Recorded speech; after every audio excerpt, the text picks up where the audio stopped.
Hi there, warm welcome. You're watching Blueprint Explosive Exclusive and I'm Meghna Rekha. Well, 21st century warfare isn't what it used to be like. No longer are wars only being fought on land. AK-47s, grenades, those are not the only things which are there in our enemy's arsenal. Now, there is also digital warfare, where information is the biggest asset, or rather the biggest weapon that you can use against your enemy. There is fakery, there is lie, there is an entire propaganda machinery which can be launched against your enemy to target them, to malign them, to stop them on their tracks when it comes to any kind of an offensive just on ground. And we've seen that. We've seen that because ever since the Pahalgam terror attack which happened on 22nd of April, Pakistan's propaganda machine has been completely activated on digital realms. From the politicians to news channels to influencers to even prominent personalities of Pakistan, all of them have been coming out, spreading lies, spreading false propagandas, false narratives on a war footing. This is the new form of warfare that we see at our borders. But this border is on the digital sphere. But the Indian government has had enough. Of course, steps have now been taken. In fact, you have the Indian government which has cracked down and banned the Geo News channel, for example. This is on the recommendation of the Home Ministry. 16 Pakistani YouTube handles have been banned as well. In fact, we'll tell you how Geo News, which has about 18.1 million subscribers that they were reaching out to, this has been banned as well. In addition to that, there are several others. For example, the ARY News has been banned, which had 14.6 million subscribers. This, of course, is the entire list of subscribers. It has now been banned in India specifically. And there are several others, such as the Sama TV with about 12.7 million subscribers. For example, you also have Bol News, which has about 7.85 million subscribers. So on and so forth. You have the entire list there, which we are putting out. But it's not just the Pakistani news outlets that you can see on your screens which are facing this censure in India. The government has also sent out a clear message that terror and cricket cannot go hand in hand. In fact, let's tell you how Shoaib Akhtar, this man, remember, was one of Pakistan's cricketing stars.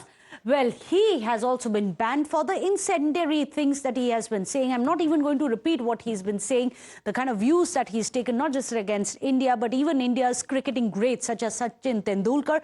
I'm not going to say what he has said, but because of the sensitive information of the lies, the communally sensitive spin that he has given on his channel, he and his handle has also been blocked. He had about 38.1 lakh followers. However, Shoaib Akhtar now has been blocked in India. Then there's also Rizwan Haider, who has been blocked. His YouTube channel, which had about 6.2 lakh followers, has also been blocked. Then there are several others, and many of them are, of course, other cricketing stars as well. For example, these are the two YouTubers, influencers from Pakistan. For example, you have Wase Habib, who had about over 2 lakh followers. You had Rashid Latif, a former cricketer of Pakistan, with 4.1 lakh followers. So on and so forth. Many of these people, Basit Ali including, all of them have been banned by the Indian government. This action, remember, has been taken on the recommendations of the Ministry of Home Affairs. In fact, the current was studied and then a decision was taken because the content that they were putting out on their handles was peddling out lies and fakery. In fact, these YouTube channels were found to be way too provocative against India, that they were communally sensitive, that they were false and misleading and were dispensing misinformation. This is the reason why India had decided to ban these channels. The army and the agencies were repeatedly being maligned in these YouTube channels, and many of them were prominent Pakistani cricketers and stars as well.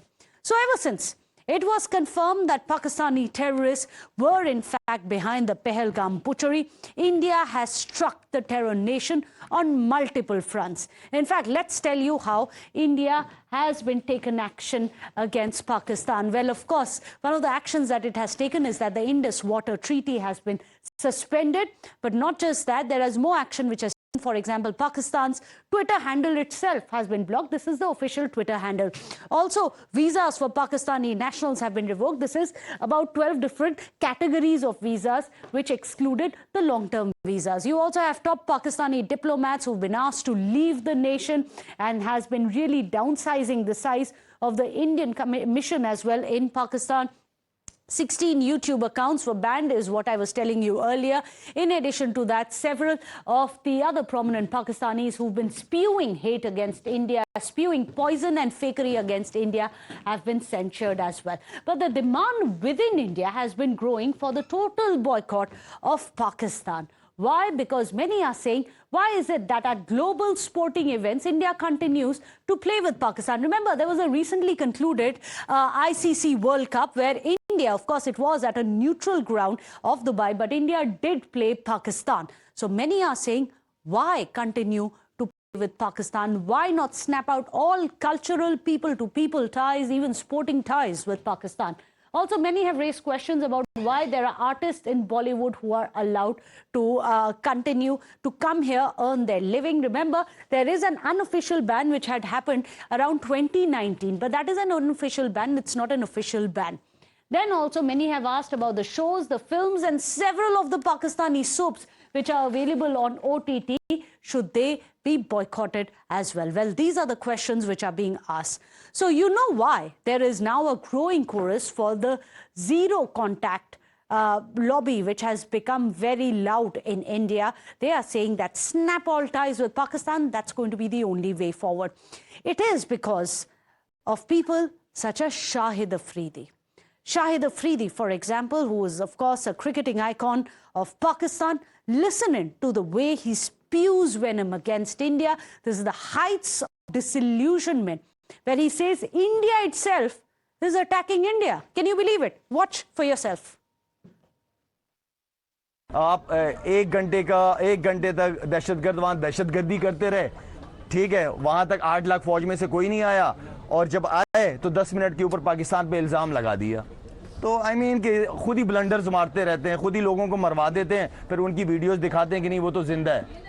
तो I mean इस तरह का ना करें. हमने हमेशा देखिए दहशतगर्दी आप किसी कोई भी मुल्क कोई भी मजहब सपोर्ट नहीं करता.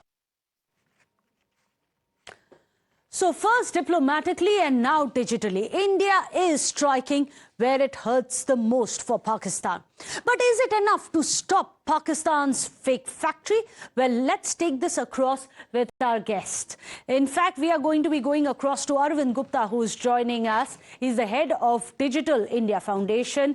Kushal Mehra is also joining us. He's an author as well as a podcaster. Kushal Mehra, I'm going to come to you first because you know how it is, how important information, how important data has become right now to push narratives and to push agendas. This 21st century warfare has really changed. It's not just being fought on the ground, but there's a massive social media push as well, which comes along with it. A huge narrative which is being pushed, as we've seen in the case of Pakistan. How significant is that for India at a time like this to fight Pakistan's fake narrative online, not just on the ground? Well, good evening. It's not just about fighting fake narratives. It's also about adding costs to this constant tussle. And I'm glad that the government has decided to take this decision, because at the end of the day, this is a war of attrition. Asim Munir was very clear that there has never been lack of clarity from the Pakistani establishment side. And it's only the Indian that has always been in denialism as far as Pakistan is concerned. Asim Munir's speech recently that was played all over Indian media a few weeks ago was very clear. Now, I'll tell you what is very interesting. Not even a single YouTube channel in Pakistan played that clip of taunting Hindus and the two-nation theory and critiqued it. I could not find a single Pakistani YouTube channel. I did an extensive search. Interesting. Not one. So why should we care about whether a Pakistani channel is a national security threat or not a national security threat, where you know that their YouTubers are making money from Indian viewership? It's a known fact. Everybody knows it. You know why they know, why we know it? Everybody knows how Pakistani YouTubers are trying to reach out to Indians and asking them, "Bhai, हमारा भी पत्ता साफ होने वाला है क्या?" So I mean, it's just a fact of life. That is point number one. The point is that if you can't even criticize your army chief in your country, then why does India care? Like, I don't understand. India is not obliged to do this. This is war. This is legitimate. I don't even think India needs to justify anything. If somebody says, oh, but this is not fair, हाँ मेरे मन को भाया, बस मैंने किया. This should be India's answer. India should not bother to give any rationale. Who are they? Like, अरे नहीं देखना यार, बंद कर दिया टीवी, खत्म. But Kushal Mehra, there are many in India who are still saying that this is knee-jerk reaction. Let's wait and see. It's possible. It's possible that Pakistan may not be involved at all. There are those who are saying, let's go and have discussions and talks with Pakistan. Forget about censoring their social media handles. They want to go and have a dialogue with Pakistan, Kushal. So, see, they have two options. A, they can take a one-way ticket to Pakistan, those who want to. And B, they have, the Express VPN. This is not an ad for Express VPN. I'm just saying they can buy a VPN and do whatever they want to do with it. I'm not stopping them. At the end of the day, most people, if they're sensible, they will realize what Pakistan's endgame is. Listen, that nation is built on the hatred of the Hindu and the Indian. Who are we lying to? Like, are we kidding ourselves? It's got to be stupid. I have nothing personal against every single Pakistani, but the Pakistani state apparatus is hostile to us. Let's get real and move on. Who cares about a bunch of Indians who don't agree with this? Well, kumbaya, they can dance with the Pakistanis. We even need to think before we take action. Arvind Gupta, where do you stand when it comes to this? Yes, India has already made several strikes on Pakistan. Several of the Pakistani proxy handles have also been censured. But is that enough, Arvind Gupta? Because, well, Kushal says that nothing that India is putting out is actually going across to Pakistan. You see, Meghna, I think, first of all, what Kushal says, let me build on it. India, without anybody who says we shouldn't be doing this, is out of their mind. We have full legal and as well as moral right to do this. And we should have probably taken this step in the past, but those are, times are gone. Number one, national security is paramount, public order, anything that disturbs our markets, things like that. We have 100% rights against within all digital laws, digital provisions, social media guidelines to do all of this. And any platform which does not follow this. So if we give a diktat, any platform doesn't follow this, they should be banned itself. So if tomorrow somebody comes and says, no, we cannot ban these things in India's geography or India's territorial viewership, and they don't comply with these orders, they itself should be banned. And we have done this in the past to the Chinese. Absolutely. But even we at banned that time, Arvind Gupta, there are those who came out and said that this is censorship, that this is India's becoming a police state. There is anybody who thought that the Chinese were doing just good business in India and all were not well researched. There was a malicious game by the Chinese and now the Pakistanis that is going on. Fortunately, right now, most of the channels, most of the platforms that operate in India come from another large democracy, which is the US, and they do understand this concern. So, they have cooperated in the past with the Indian authorities and taken action and banned all of this. And we are very, very sure they will do that again as going forward because this list will keep evolving. Two, I think what Kushal is saying, I'm going to take that even further. These are mind games. This is malicious use of information and malicious use of AI. A lot of domestic channels will be put to play with a lot of money coming in directly through influencers and others, which you're already seeing very little green shoots. But there is a lot of money that will come in through a lot of channels. And when you put AI with it, you don't even know whether that person is real or not. So a lot of these what are called sleeper cells are now going to be activated on the digital medium also, and we need to be prepared for that. So a lot of AI-based intelligence and tracking has to be put in place. Three, I think a lot of these, influencers, cricketers that you have shown are really showing their true colors. Right. They were always making money off India. And whether it was cricketing or their YouTube, Kushal talked about the YouTube side. I think it's really high time, not only in times of war, but in other times when they have always created an audience from India. See the number of viewership you have shown, the 38 million, the 40 million.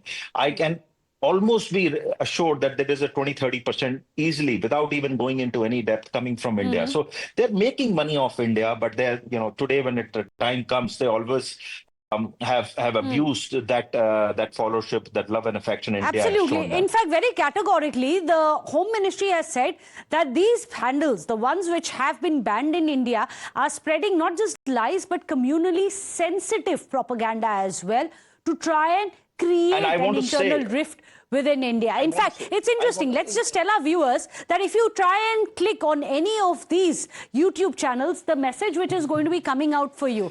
If you click on any of this, which has been 16 of these Pakistan YouTube channels, this message is going to come up on your screens. It will say that this content is currently unavailable in the country because of an order from the government related to national security or public order. For more details about the government's removal request, please visit the Google Transparency Report, and it's got all the details of where you can find it. And it's interesting, Kushal, wouldn't you say that there is a message like this which comes up, and even here the government has said you want to look at the laws, feel free, go look at the laws, but this is something which is going to hamper India's security.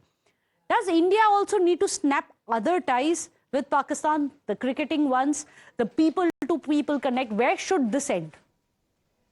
Well, the cricketing bit is going to be interesting because it's not just India and Pakistan involved. Now, before somebody says, I'm very much aware of the fact that 90% of global cricketing revenue comes from India.